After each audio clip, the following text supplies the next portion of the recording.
Hi, everyone.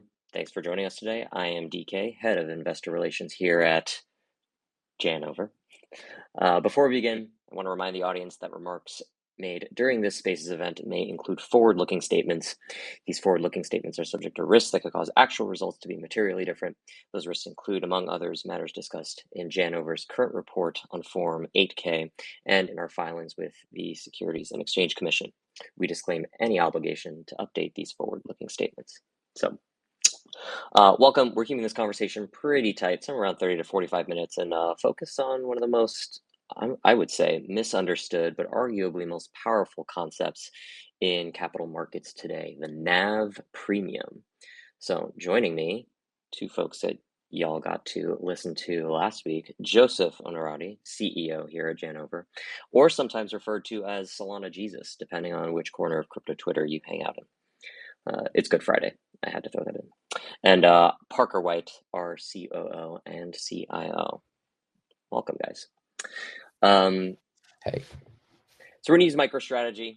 MSTR here is as a jumping off point and trying to break down what the NAV premium actually is, why it exists, how public equity can be used to sort of amplify crypto exposure in a reflexive way. No forward-looking stuff today, just purely educational discussion. So let's jump right in. I will turn it over to either of you guys, whoever wants to start, but what exactly is a NAV premium and why does it matter? I can jump in here. So, NAV, net asset value, is kind of a term that, I don't know where it originated, but is typically used to describe like ETFs or closed-end funds, even mutual funds. It's just the total value of the assets. So in some ways, it's kind of a little bit odd to apply it to an operating company. Operating companies, you're typically looking at like book value, for example. But because we have this, MicroStrategy has this volatile, mark-to-market asset as the lion's share of their book value, then you kind of need to market, every day, every minute, every second, right? And so, the NAV, net asset value of the balance sheet, you would, in many businesses, you would expect it to trade at a, okay, let me back up. In an ETF, you would expect it to trade at a, 1-to-1 ratio, right? So if the ETF has $1 billion worth of Bitcoin, then the ETF should be trading at, $1 billion of total value. But with MicroStrategy, what you have is a situation where, and it's been pretty sustained, since they started accumulating Bitcoin. You've got a situation where the stock actually trades at a premium to the net asset value. And you would kind of expect that because most companies trade at a premium to their book value. If they're trading close to their book value, then it's a distressed situation. But in MicroStrategy's case, it, on face value, would seem a little bit odd because over time, the Bitcoin on the balance sheet has become the vast majority of the value in the company compared to the software business. And yet the stock still trades at right now, somewhere around a 2x premium to that value. So if they've got, let's call it $40 billion worth of Bitcoin, the stock's trading at, $80 billion. And that is not the software business. And so kind of the question is like, why does it trade at that, sustained premium? I'll pause there and see DK if you have anything. Yeah, no, I mean that's my next follow-up here. Like why does MicroStrategy trade at a premium to the Bitcoin it holds, right? Like clearly the software business is not making up that delta. And I think a lot of folks will look at the underlying software business, look at the underlying Bitcoin, net out any liabilities, debt obligations, whatever have you, and say, all right, the thing's at 2x, Bitcoin's ripping, maybe closer to 3x or something like that, and just say, well, this is illogical, so it shouldn't ever be like this. I'm going to short the stock, or I'm not going to. I'm going to bank that this has to compress. So the underlying question is just why does MicroStrategy ever trade at a premium to the Bitcoin it holds? Hey, DK, Marco joined as a Hey, there he listener. is. You add Yeah, him. I will. Joseph, you want to take this one, or I can? No, go ahead. Cool. All right. Um, so, and actually, I'm just stealing all of this from DK here. He puts it best, but ultimately, most businesses, if you do a sum of the parts analysis, historically have been valued on like two parts: the value of the assets, and then the value of the revenue, or the the income coming in. And treasury operations are typically assigned a zero value. Um, However, that doesn't make logical sense, because the treasury operations are, I mean, it's real operations. There's real optimization going on. There's real work going on. There's actual value being created. And so MicroStrategy has just done it to a far greater degree than any other business. But most businesses, large businesses, they've got pretty complex treasury operations, managing their cash, doing short-term, money markets and treasuries and like FX stuff for, international businesses. There's a lot of activity going on in the treasury component. And so MicroStrategy is just really taken that to the extreme, and the market is assigning value to that. So one way you can think about it, if you've got a business and it's generating, let's say, $1 billion worth of earnings, so revenue minus all the expenses, this $1 billion of earnings, if it's not paid out as dividends, comes in as retained earnings. So it's added to the balance sheet. And the market really likes that. The market will pay a premium for that. You see the price to earnings ratio, PE ratio. So maybe it's a 20x or a 30x or 40, or whatever it is, PE ratio. But if you look at a treasury operation can also add value to the balance sheet. It kind of ends up looking like retained earnings. So if MicroStrategy goes out, they raise some convertible debt, Michael Saylor does a bunch of marketing, people are getting excited about the stock, they run the ATM a little bit, raise some more cash that way, and then buy Bitcoin and stick it onto the balance sheet.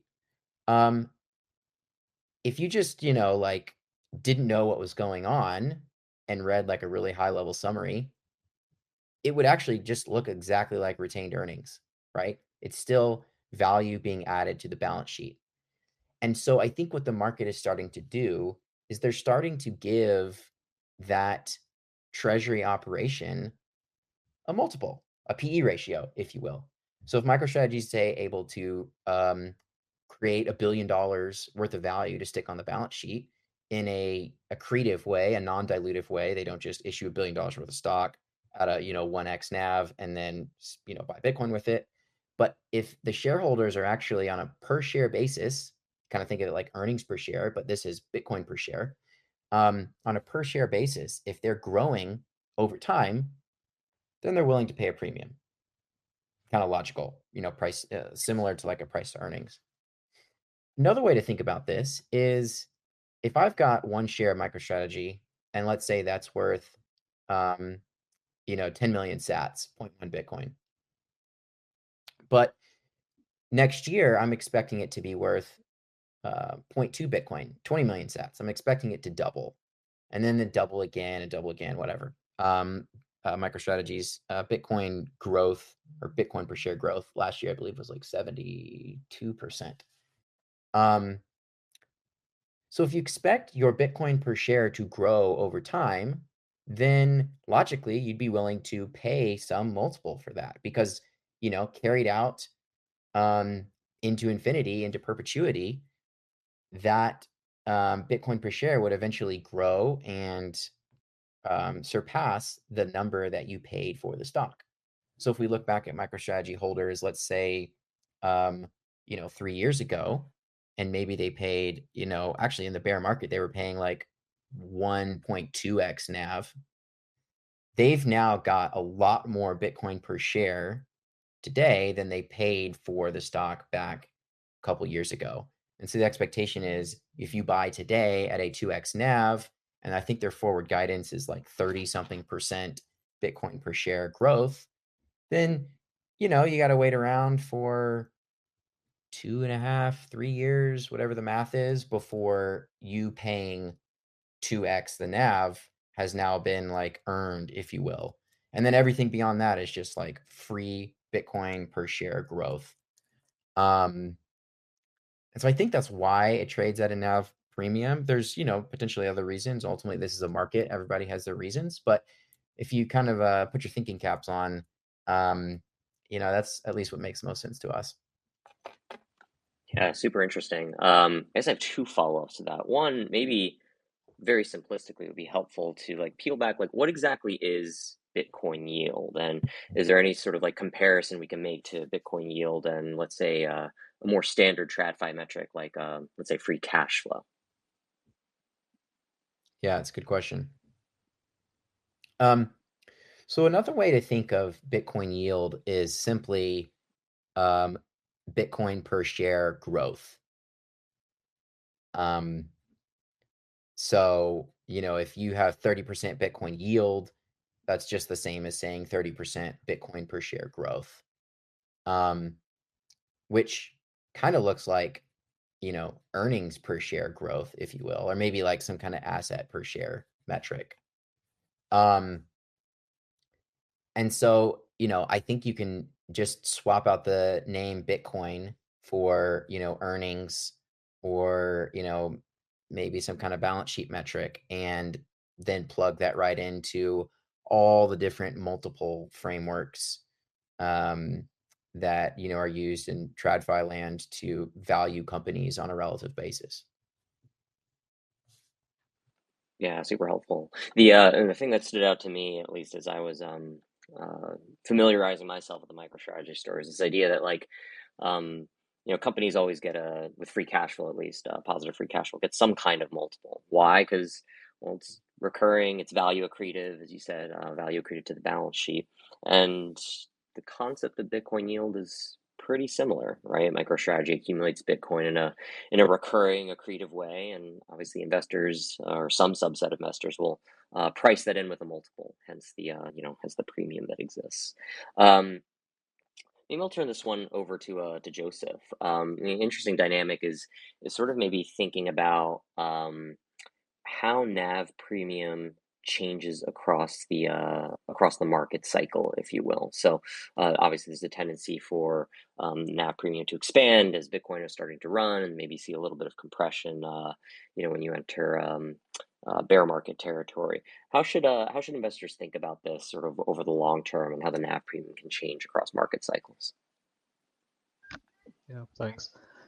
Um, mm, uh, well, I think it's sort of I don't know, they're kind of related, like the where we're at in a cycle and the premium seems tied together. I think that demonstrated itself in uh, the last cycle to a large degree anyway, where in bear markets the premium compresses and in bull markets the premium is likely to expand.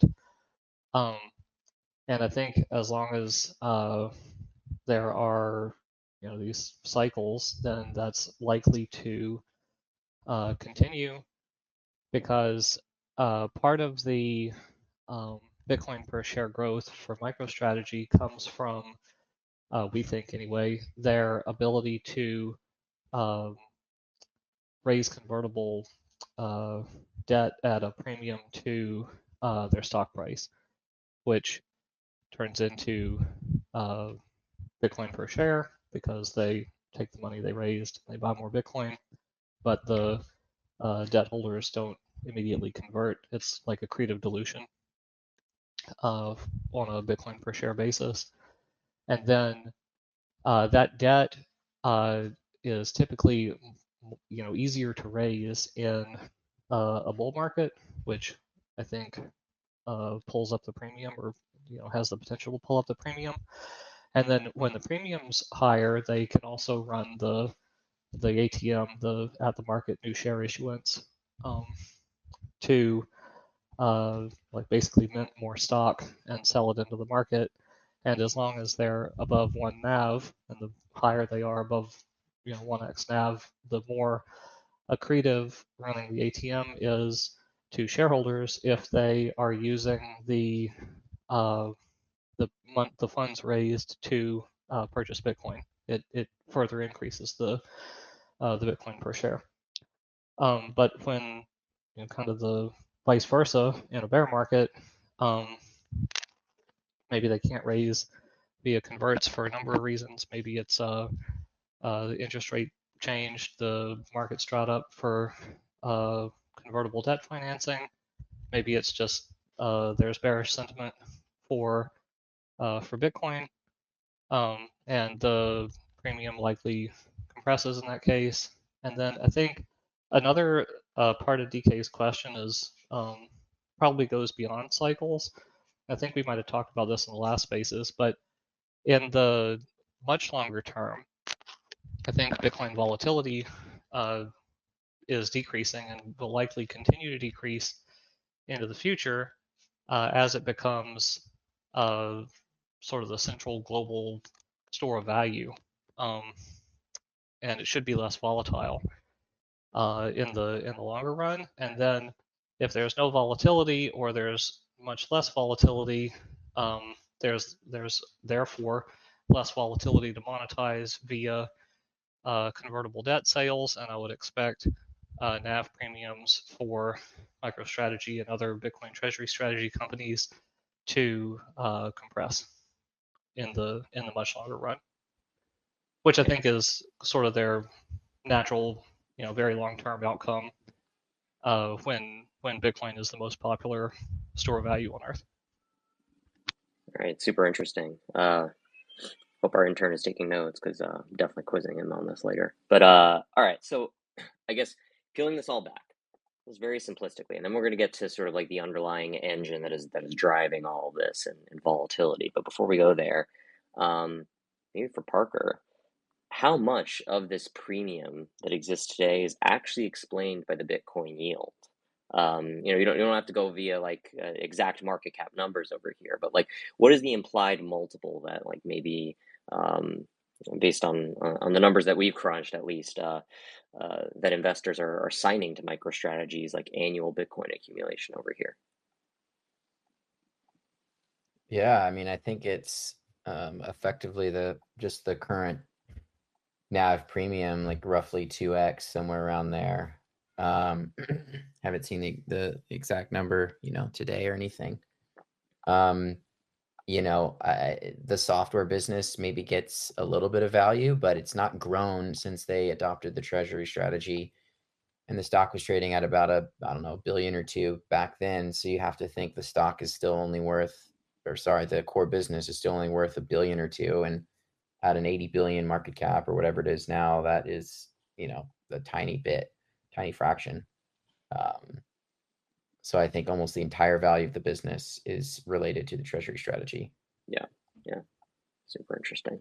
All right, so let's move on to, one of the key points Joseph just made is this ability for MicroStrategy to obviously like offer a bunch of instruments across the cap structure, right? Their ability to raise converts at a premium and price them to like basically 0% coupon or near 0% coupon.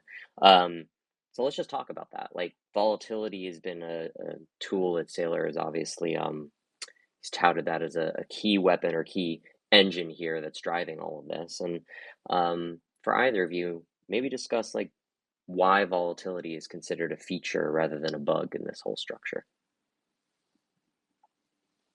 Sounds like a Parker question to me. All right. This space was downloaded via spacesdown.com. Visit to download your spaces today. So this gets a little esoteric, but it all gets into derivatives trading. So, kind of, I don't know, finance 101 or maybe 201 is how to price options using, Black-Scholes model. And the key input to that model is the implied volatility in the underlying asset that the option is being underwritten on.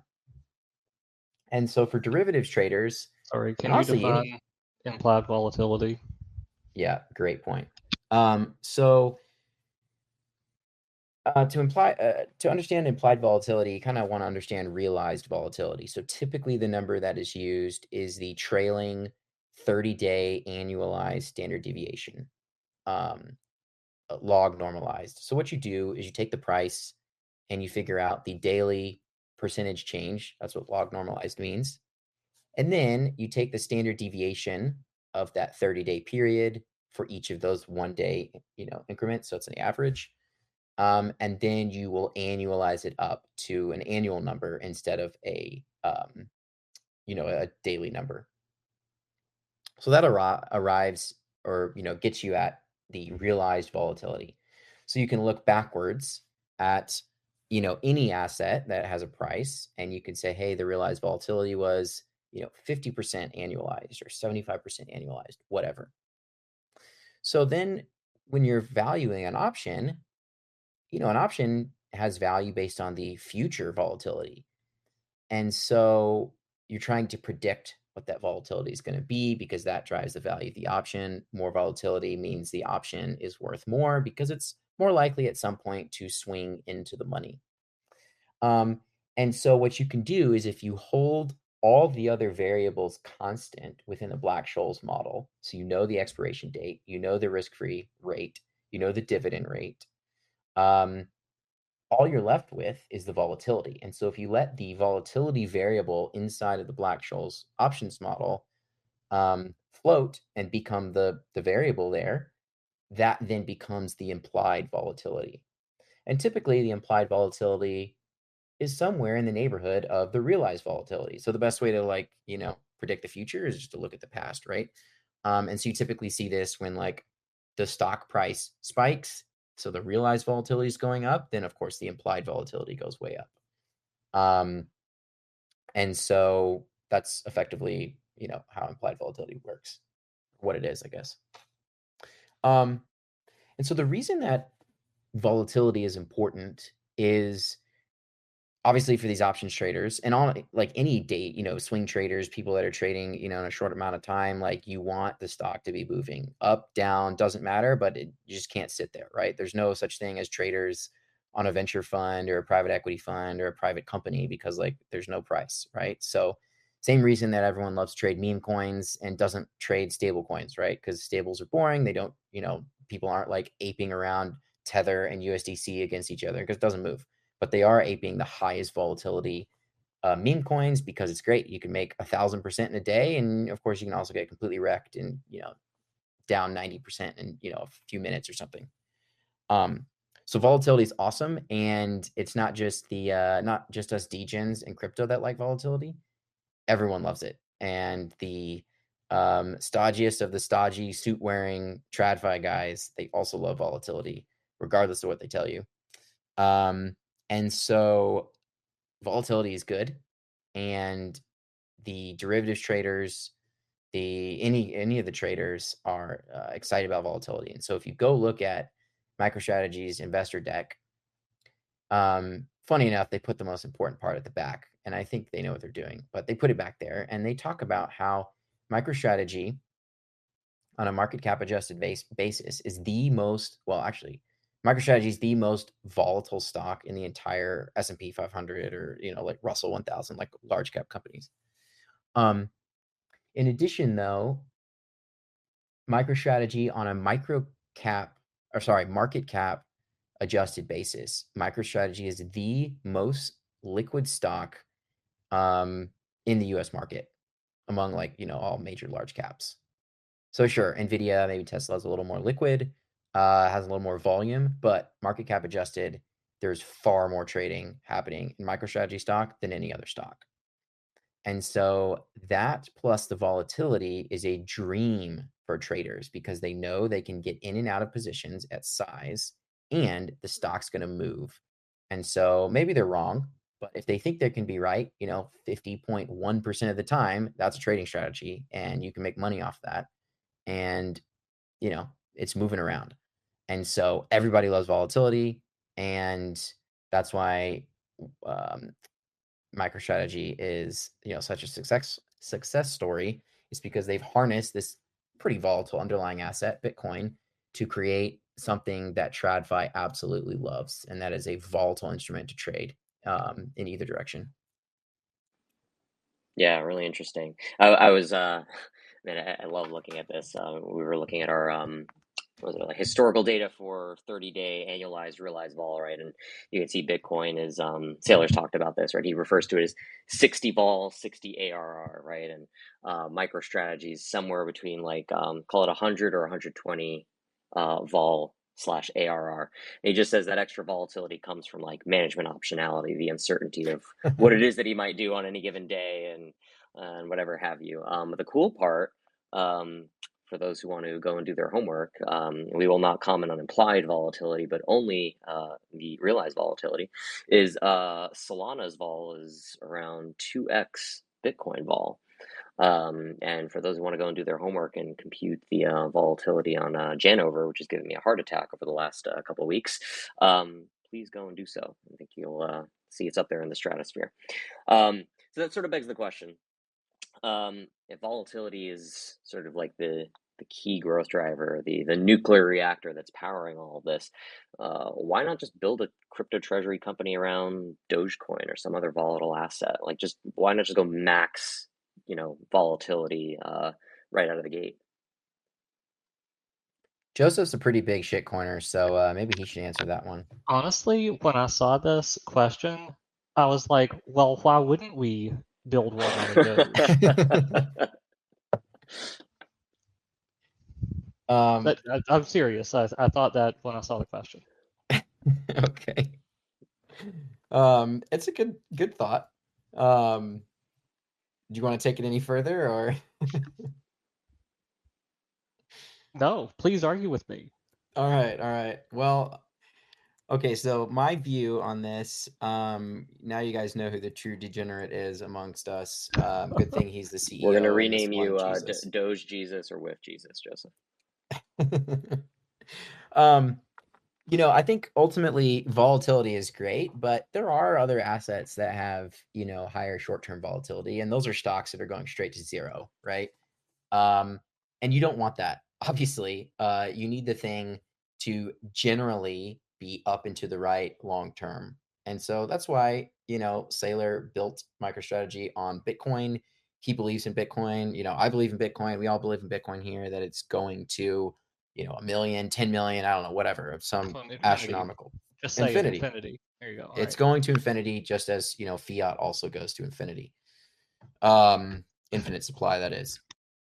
So I think generally, like, this only, this kind of volatility play only really works if the underlying, like, in this case, Bitcoin, survives multiple cycles. So, like, you can't have the thing, I'm going to pick on everyone's least favorite asset here, but you can't have it be like I don't know, an Ethereum that can't make all-time highs again and is back to, bear market lows in the midst of a bull market. You need something that has long-term belief in it. Otherwise, it kind of doesn't work, because ultimately, MicroStrategy is accumulating Bitcoin, and they're holding Bitcoin, and supposedly they're taking it to the grave, if Sailor's to be believed. And so, like, you want that asset to be going up generally. I love Doge. I love all the memes. Are those same memes going to be like the memes of the next cycle? I don't know. I think there's going to be something probably crazier next cycle. So, and I'd hope there's things that are more crazy, right? Like, we're all here for the innovation, quote unquote. But like, I don't know. Is Bonk going to be around next cycle? Is But Pepe Doge is a or... multi-cycle proven asset. That's true. You're right. Doge is the exception there. I don't know. Maybe we should just go all in on Doge. Joseph really just came out and said, why wouldn't we YOLO the whole treasury into a meme coin? Live on Spaces. What a fearless individual. That's not exactly what... Okay. I don't think that's exactly what I said. I'm a bit of a Doge fan. Thankfully, we have a board of directors, so we'll keep him in check a little bit. Maybe Joseph actually runs the intern account sometimes. I don't know. It would make sense with the banner change that we have going on right now. So, That's embarrassing. Troll me too much. don't worry, we're gonna build these like characters around everyone, Joseph. It's not just you. So we got Solana Jesus. Parker, what would that make you, Joseph? Is like Solana Jesus. I guess you're like the chain smoking prophet in the corner trying to run a validator or something. Like, Sure. Sure. Yeah, sounds good. oh, that's awesome. All right. Well, let's I guess let's just put a nice bow on this over here, which is, you know, you've got MicroStrategy doing this with Bitcoin, a bunch of folks doing this with Bitcoin, right? Obviously, we have signaled our intent and begun doing this with Solana. What metrics really matter when people are evaluating these companies, right? Is it just looking at the absolute value of the asset on the balance sheet? Is it the metric per share? Is it the growth rate? Talk to me a little bit about sort of like the key metrics folks should be paying attention to.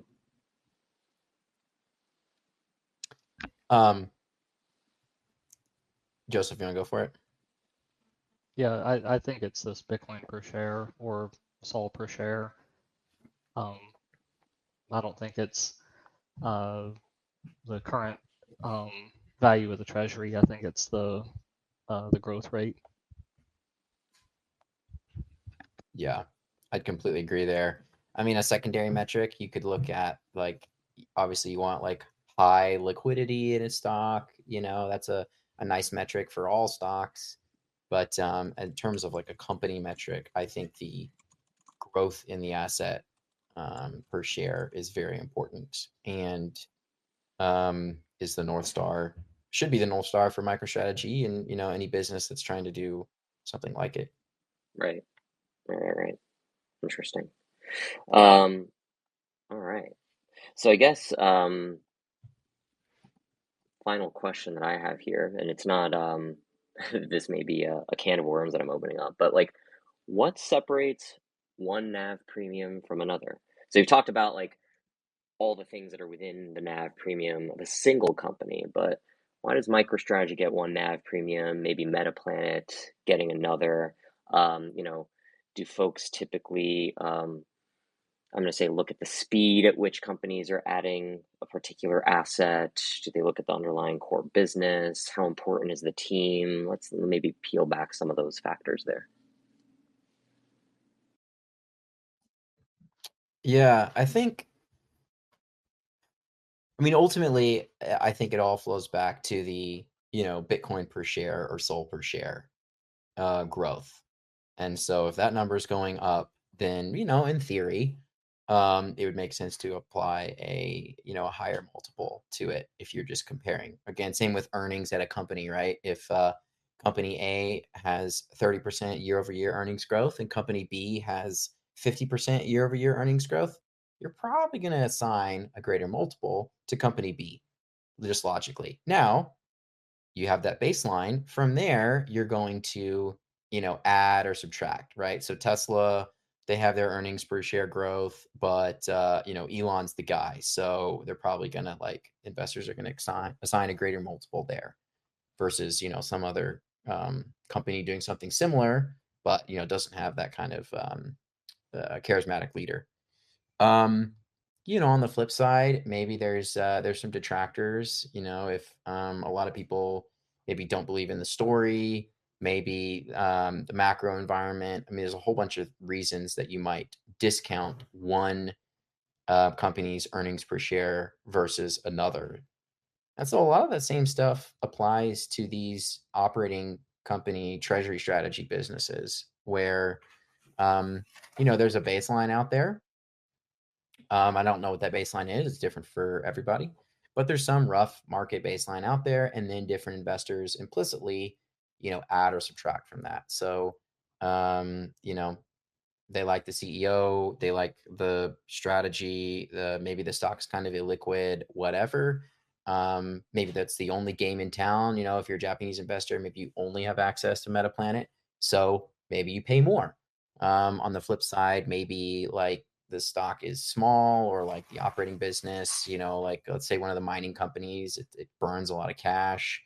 And so you're like, at some point they're gonna have to sell some Bitcoin. So maybe you then like kind of subtract, if you will, from this global implicit market average. So yeah, I guess that's kind of how I think about it. Yeah, I'm trying to form like a mental model around this. I'd say it's I'd try to like clean up for the like geographic or regulatory kind of limitations on some of these companies, like we mentioned Metaplanet, and why might Metaplanet trade at a different premium than MicroStrategy, for example. But I think if we can kind of abstract away, again, geography, currency, maybe regulation, then I think the way to compare these companies probably comes down to team, which then feeds into execution, and the execution ultimately should result in asset per share growth. So I'd look at it in kind of that order, kind of with the absence of some, air quotes, structural differences like currency or regulatory. So I'd say if I was trying to make a model for this, or if I was trying to pick an investment vehicle, I think I'd lean heavily on team first as the core kind of long-term basis for value. Yeah, I think it's a great point. And just to piggyback off that, like, I think, candidly, like, why did we start, why did we do this with Janover? Like, well, if MicroStrategy and Saylor hadn't pioneered it, like, it probably wouldn't be on our minds. And he's like, he's paved the way. And so I think you're going to see more and more of these types of plays pop up. And, in a crowded space, how do you differentiate? You start to look at the operators and their ability to execute. Just like with a regular company, you look at the team, and that's why the management team is so important, because you have to believe in their vision and their ability to out execute the competition over the next 1, 3, 5, 10 years. And so I guess I'll plug us a little bit here. I think we built a pretty great team. I see some other Krakenites and former Krakenites in the group here, so awesome to see y'all. But our team is all ex-Kraken. And we kind of met each other and spent a lot of time in the trenches, forged in the fire of, Gary Gensler beatdowns and, debanking and FTX. And I mean, some people like Joseph, were around for the Mt. Gox days. So, it's kind of a special thing to be able to get some of the band back together and build something. And, so ultimately, when you're looking at a team, you want to find a group of people that you really believe in and you think can execute. Obviously, it's up to everybody to decide for themselves. But yeah, anyways. I love it. Gave me the feels for sure. I mean, speak anecdotally. I mean, we haven't gotten much sleep over the course of the last few weeks here. You guys are, absolutely addicted to this. It's really inspiring, actually. All right, so final question, and it is absolutely critical that we answer this to get your views. Who would win in a death match, a celebrity death match, Michael Saylor or Anatoly? Is it not obviously Anatoly? I don't know. I want to get your takes. Yeah, I'd say like 100% Anatoly. Yeah, I'd say, I mean, I don't know. It depends on the rules here. If it's just like a straight, fisticuffs bout, then, I think Saylor's bigger than Tolley. But if, I like Saylor, but I don't know if he's like a genius whiz. Like, I think Tolley's pretty darn smart. So if brain power could be involved at all, I think I might give the edge to Anatoly. No offense to Saylor. I think he's a pretty solid guy and an excellent communicator. But brain power and no laser eyes allowed in the fight, right? So I was imagining just like a MMA match, just coming from DK. So That's kind of my basis. Yeah, that's fair. Oh man, you're gonna get folks thinking I'm actually good at MMA, which is like the biggest lie on the face of the planet. I'm very, very shitty at jujitsu. So, all right, well, folks, that's a wrap. Thanks everyone for joining us on Decoding NAV Premiums. Spaces recorded will be posted to the account, and if you're interested in more content like this, let us know. Follow DeFi Dev Corp. Follow our intern. Apologies in advance for the stuff that he posts, and appreciate the time. And we'll chat again soon. Have a great weekend, everyone. See ya.